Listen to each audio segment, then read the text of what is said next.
Bonjour à tous et bienvenue dans cette nouvelle petite vidéo que j'enregistre finalement encore à Paris. Je vous avais promis de vous donner des nouvelles une fois que je serai rentrée en Bretagne, mais finalement j'ai eu envie de partager encore un peu avec vous dans les derniers petits jours de mon séjour à Paris. Alors si vous êtes nouveau sur cette chaîne, soyez les bienvenus également. Je partage en fait mon expérience du deuil. J'ai perdu ma soeur jumelle il y a un an à peu près. Elle est morte du cancer avec une métastase osseuse. Et cette séparation est un effondrement dans ma vie.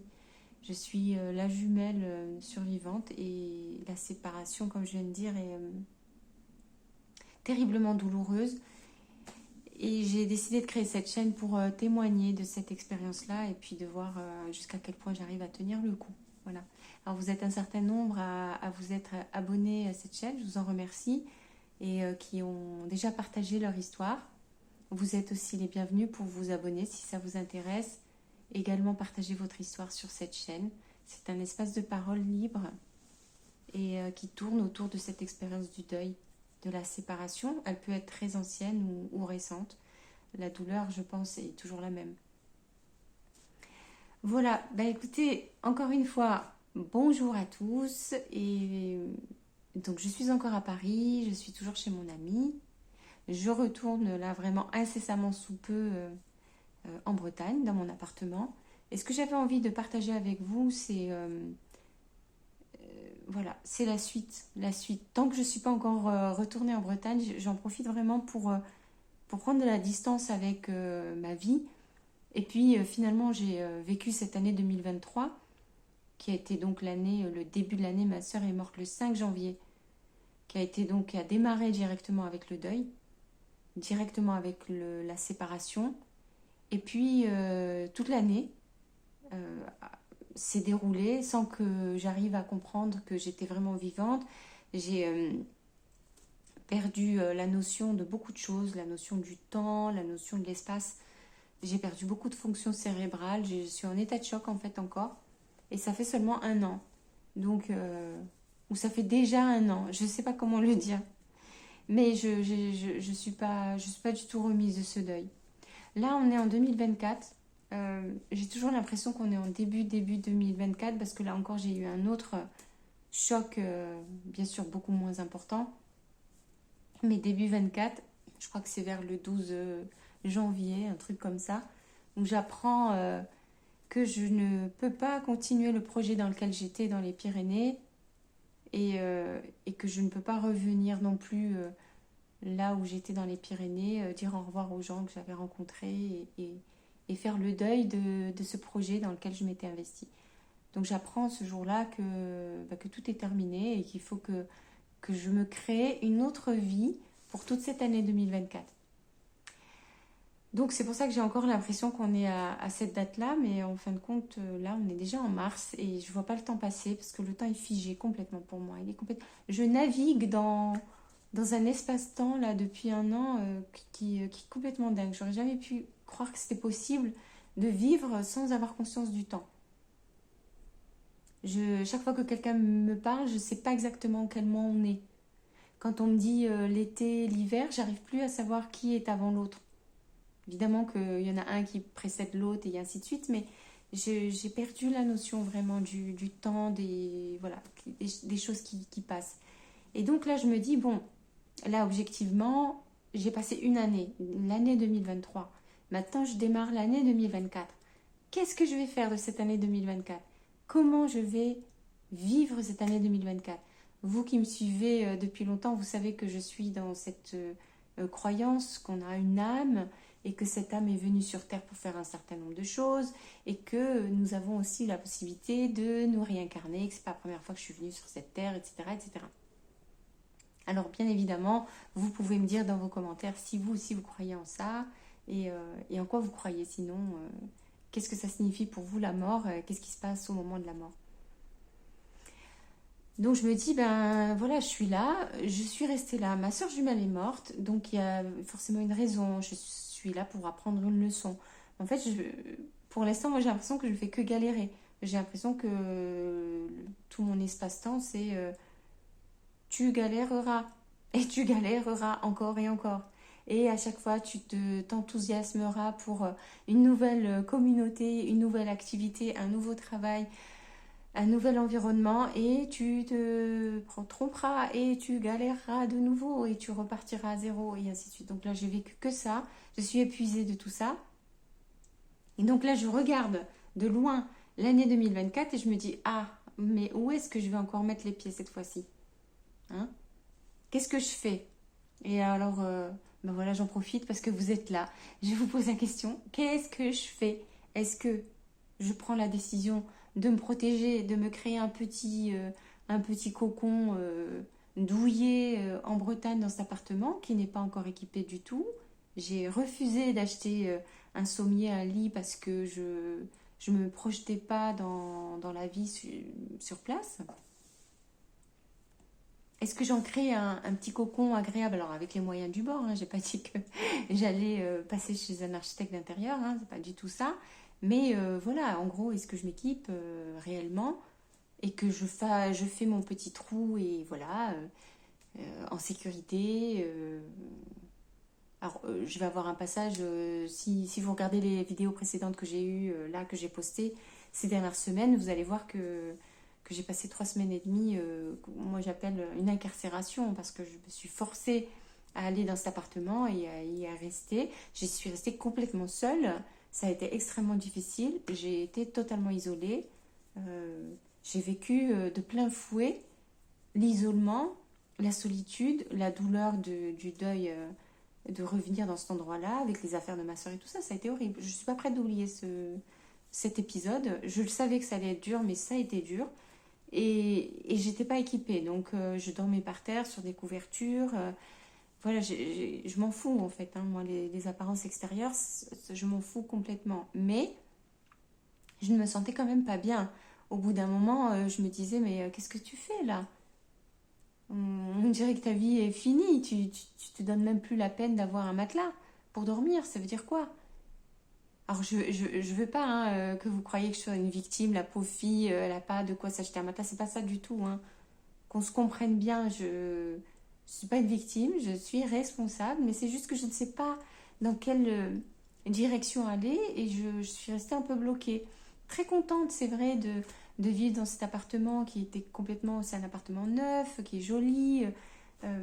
Donc il y a vraiment beaucoup de points positifs, mais il n'y a pas ce côté super confortable de retourner dans sa chambre, dans un bon lit douillet, juste voilà, avec une bonne couette, et puis de se dire, ah, je me sens protégée. Parce que je suis fatiguée vraiment. Et de se dire, oui, là, je suis vraiment en sécurité et tout va bien. Et puis ensuite se lever, aller dans la cuisine, se préparer un petit repas et tout. Alors bien sûr, j'ai quand même pris soin de moi parce que j'ai sorti mes appareils, j'ai pu faire des jus de légumes tous les jours. Donc j'ai vraiment fait une cure. C'était important pour moi. Mais voilà, c'est du vivotage, c'est du camping, c'est voilà. Donc il y a cette possibilité-là. Est-ce que je rentre en Bretagne? Et donc encore une fois, je vous pose la question, quel est votre avis? Comment vous voyez les choses? Je ne vous demande pas de décider à ma place, je vous demande juste de prendre ce jeu comme ça et de se dire, bon, bah, si j'étais à sa place, je ferais quoi? Compte tenu de ce que je sais d'elle depuis le début, qu'elle nous laisse des vidéos où elle va à l'ashram de yoga, au centre de bouddhisme, elle retourne là-bas, ensuite elle va en Bretagne, ensuite elle va dans les Pyrénées, elle fait du woofing, la permaculture et tout. Voilà, ou bien bah, vous me connaissez, hein, je ne suis pas géographe pour rien, j'ai l'envie du voyage qui recommence. Alors bien sûr il y a la fuite, hein, il y a la fuite de la douleur, mais il y a quand même aussi ce côté que j'ai dans les tripes, hein. Je veux dire, j'ai toujours été voyageuse avant d'avoir perdu ma soeur jumelle ou mon père. Euh, c'est une personnalité, je suis comme ça. J'ai pas fait des études de géographie pour rien, je me suis baladée à peu près partout sur la planète, et quand je lis des bouquins, c'est aussi des bouquins de personnes qui se baladent sur la planète et qui partagent leur expérience d'aventure, etc. Donc c'est comme ça, c'est dans mes tripes, je suis comme ça. Et donc là, je me dis, mais ça fait longtemps que j'aimerais de nouveau repartir. Et il y a un truc, voilà, que j'avais en tête au moment où, juste avant que ma soeur jumelle tombe malade, je voulais aller en Inde, déjà parce que j'ai passé la certification de prof de yoga et que mon maître en fait était indien. Mais j'ai passé ma certification au Québec dans un ashram de yoga réputé. euh, et que ça m'a donné envie de me dire, bon, bah maintenant, je vais aussi me confronter à la culture, pas simplement à la connaissance du yoga, hein, parce que ça, c'est quelque chose de particulier. Hein. Tous les Indiens ne font pas du yoga, ils ne sont pas dans la spiritualité indienne, c'est deux choses différentes. Mais déjà que j'adore voyager, je vais m'immerger un peu plus dans cette voie-là et je vais aller là-bas. C'était une évidence et c'est ce que j'avais prévu. Donc l'année où ma sœur est tombée malade, j'avais prévu de retourner d'abord au Québec, à l'ashram de yoga, et ensuite de poursuivre sur ce voyage en Inde. Quand je vous dis que je l'avais prévu, c'est que je savais exactement où j'allais aller. Euh, et puis c'est passé ce qui s'est passé, et donc là je me dis, est-ce que ce serait pas le moment maintenant de reprendre ça, de reprendre mon histoire de vie là où elle s'est arrêtée. J'ai ouvert plusieurs pages de vie dans ma vie, hein, il n'y en a pas qu'une. Il y a le yoga, il y a le voyage. Je suis cartographe aussi, donc il y a cette voie-là aussi qui m'a toujours intéressée. Et donc j'ai travaillé aussi dedans, dans ce secteur. Donc il y a beaucoup de choses comme ça. Je me pose la question, je me dis, mais finalement, je vais aller dans quelle direction?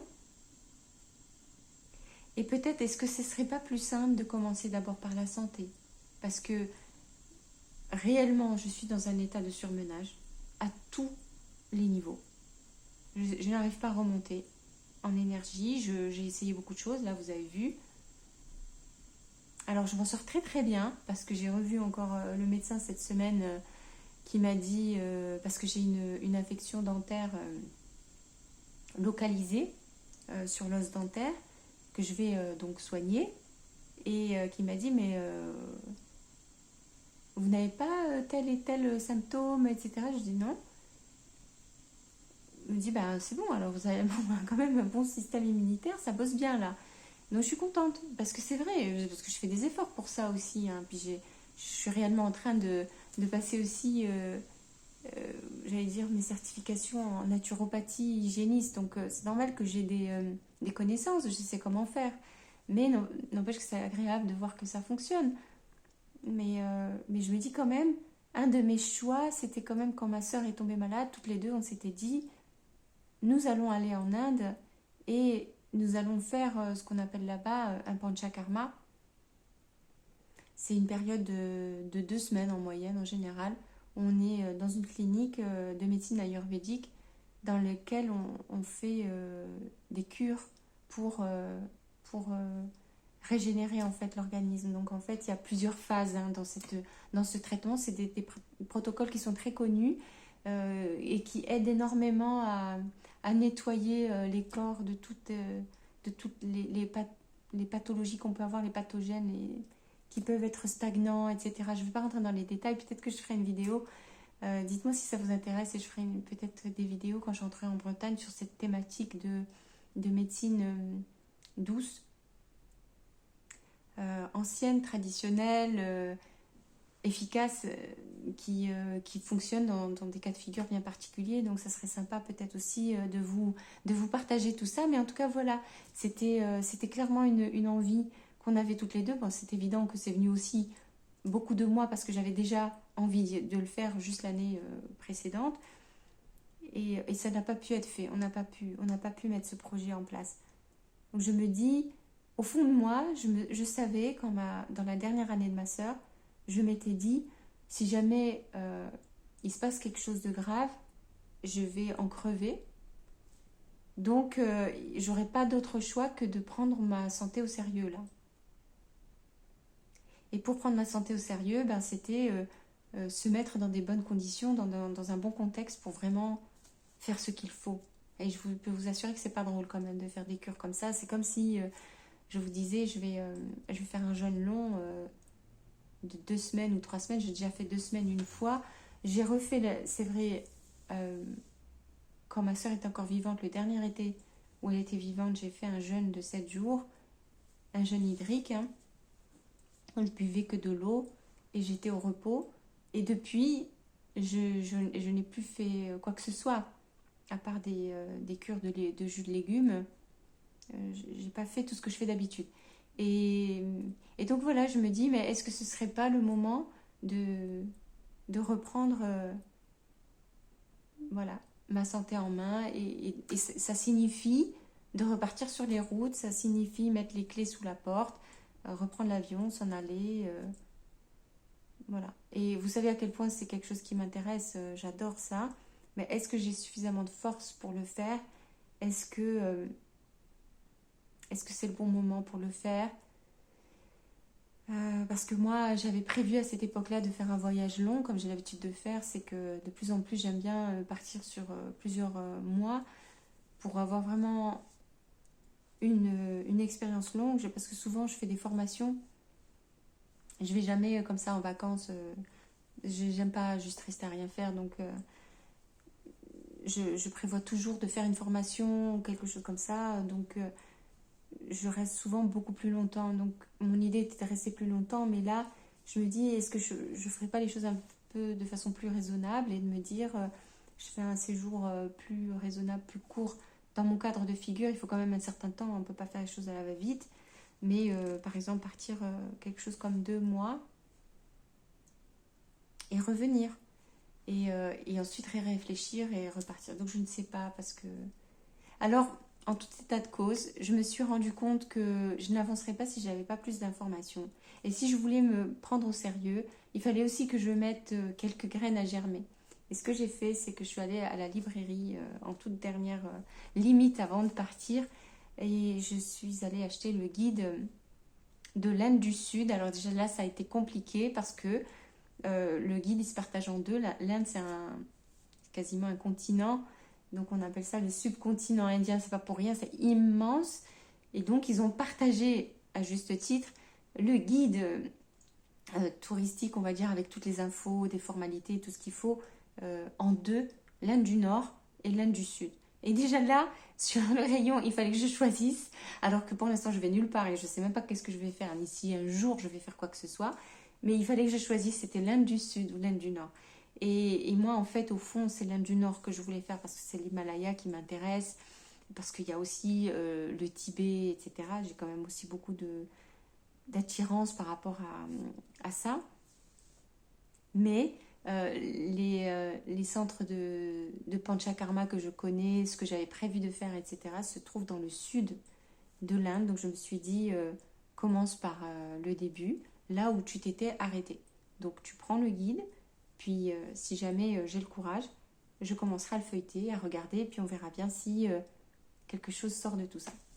Voilà, je vous explique un peu ma méthode globe-trotteuse, c'est comme ça que je fais. Au départ, quand je parle d'un futur voyage, je pars de tellement zéro qu'on se dit, mais c'est impossible. Je ne vois pas comment elle va y arriver, comment elle va faire.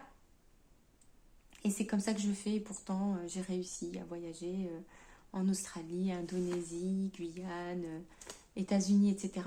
Parce que les choses se font un pied après l'autre.